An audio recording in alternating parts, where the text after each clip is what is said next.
প্রবাসে ছোট ছেলের মৃত্যুর কষ্টে যখন স্তব্ধ পুরো পরিবার, তখন শোক হয়ে এলো বড় ছেলের মৃত্যু।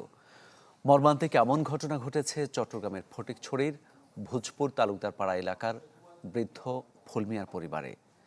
সৌদি আরবে নিহত ছোট ছেলের মরদেহ আনতে গিয়ে সড়ক দুর্ঘটনায় প্রাণ যায় বড় ছেলে সহ দুজনের। এই ঘটনায় শোকে স্তব্ধ পুরো পরিবার।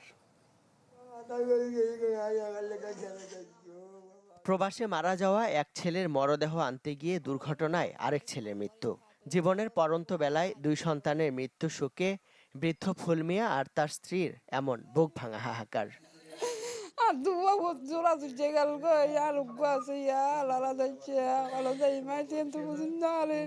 এখন কি করি মনে ফালবো, আমি কি করি মনে রাখবো, আমি কিছু বুঝতে পারছি না। অভাবের সংসারে একটু সচ্ছলতার আশায় গত বছরের জুনে সৌদি আরবে যান ফটিকছড়ির ভোজপুর তালুকদার পাড়ার ফুলমিয়ার ছেলে রুবেল। কিন্তু ১.৫ মাসের মাথায় ক্ষুধার জ্বালায় খাবার খেতে গিয়ে মালিকের নির্যাতনে মারা যান এই তরুণ। পুরাটা অবস্থা খারাপ। প্রায় ১ বছর নানা আইনি প্রক্রিয়া শেষে দেশে আনার পর শনিবার ঢাকা থেকে মরদেহ নিয়ে ফিরছিলেন রুবেলের বড় ভাই বাবুল, মামাতো ভাই ওসমান ও চাচা বশির। কিন্তু কুমিল্লার ১৪ আসার পর দুর্ঘটনা কবলিত হয়ে মারা যান বাবুল আর ওসমান, আহত হন বশির। আমার সামনে চলে গেছে এরা, আমি কিছু করতে পারিনি। আমার ভাতিজা বাবুল সিটের মধ্যে লাফালাফি করতেছে, কিছুক্ষণ পরে উনি মারা গেছে। দুর্ঘটনায় নিহত বাবুলের ২.৫ বছর আর ১০ মাস বয়সী ২ মেয়ে রয়েছে। স্বামী হারিয়ে ছোট্ট এই ২ সন্তান নিয়ে এখন ঘোর অনিশ্চয়তায় তার স্ত্রী।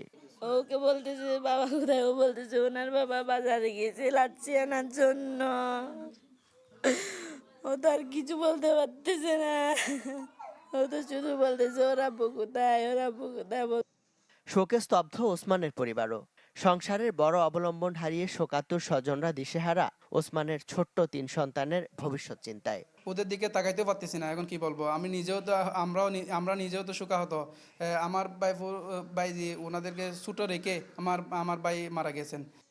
এই ৩ জনের জন্য কাছে তালুকদার পাড়ার মানুষজনও।